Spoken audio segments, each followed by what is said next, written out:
If you want to change the fruit, you need to work on the root. اگر آپ اس کو بدلنا چاہتے ہیں جو آپ کو نظر آ رہا ہے تو پھر آپ کو اس کو بدلنا ہے جو نظر نہیں آ رہا.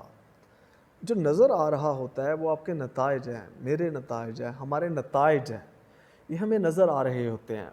اور اگر ہم نے نتائج کو بدلنا ہے تو ہمیں سبب کو بدلنا ہوگا. اور سبب سے مراد یہاں پہ سیلف اسٹیم ہے، یعنی آپ خود کو، چیزوں کو، لوگوں کو کیسے دیکھتے ہیں، آپ کا مائنڈ سیٹ کیسا ہے.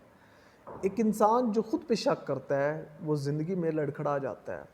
وہ زندگی میں جب بھی اس کے سامنے چیلنجز آتے ہیں، چونکہ اس نے خود اپنے ذہن میں، اپنے مائنڈ میں یہ بٹھایا ہوا ہے وہ کمزور ہے، وہ لڑ نہیں سکتا، یہ لوگ، یہ مشکلات، یہ چیزیں یہ اس سے بھاری ہیں، تو وہ ان کا مقابلہ ہی نہیں کر سکے گا کیونکہ اس کا مائنڈ سیٹ ایسا ہے.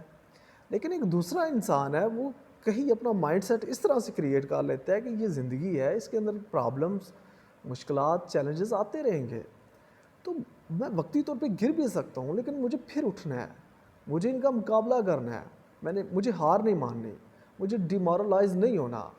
تو اگر ایک انسان کا مائنڈ سیٹ ایسا ہے، یعنی اس کی سیلف اسٹیم ایسی ہے، تو ایسا انسان آگے بڑھتا جائے گا اور اس کی زندگی کے جو نتائج ہیں وہ بدل جائیں گے. تو جو بیس ہے، یعنی جو نظر نہیں آ رہا، وہ آپ کا مائنڈ سیٹ ہے، آپ کی سوچ ہے. تو اگر آپ اس وقت پریشان ہیں تو وہ آپ کے مائنڈ سیٹ کی وجہ سے ہے. اگر آپ پریشانی کو دور کرنا چاہتے ہیں تو پہلے یہاں پہ کام کرنا ہوگا، مائنڈ سیٹ پہ کام کرنا ہوگا. اس طرح ایک انسان کی کامیابی اور ناکامی، ایون آخرت کی کامیابی اور ناکامی کا انحصار اس کے مائنڈ سیٹ پہ ہے. وہ دیکھتا کیسے ہے چیزوں کو. اس کی زندگی میں ایک واقعہ رونما ہوا ہے تو وہ ناشکری کرنے بیٹھ گیا ہے، وہ شکوے کرنے بیٹھ گیا ہے، وہ دوسرے لوگوں پہ ملبے ڈالنے بیٹھ گیا ہے، یا وہ ذمہ داری لیتا ہے، اس کو بدلنے کی ذمہ داری لیتا ہے. اور اگر حالات بے قابو ہو جاتے ہیں اور وہ صبر کرتا ہے تو آپ کیسے رسپانس کرتے ہیں، اس کی بیس پہ آپ کی زندگی اور آخرت دونوں ڈیپینڈ کر رہی ہے. اس لیے اپنے مائنڈ سیٹ پہ کام کریں.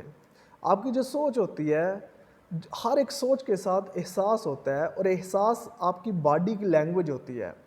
یعنی آپ کی جو سوچ ہے اس سے آپ کی باڈی پہ اثر ہوتا ہے، اور آپ کی باڈی کیسا فیل کرے گی یہ ڈیپینڈ کرتا ہے آپ کی سوچ کیسی ہے. اور آپ کی جو سوچ ہے اور آپ کی باڈی جیسا فیل کرتی ہے اس کی بیس پہ آپ کا عمل ہوتا ہے، یعنی آپ ایکشن لیتے ہیں. اور جیسے جیسے آپ ایکشنز لیتے ہیں ویسے ویسے آپ کے نتائج ہوتے ہیں. اس لیے اپنے گرد و نواح میں جو لوگ آپ کے اپنے ہیں ان کی سیلف اسٹیم پہ کام کریں.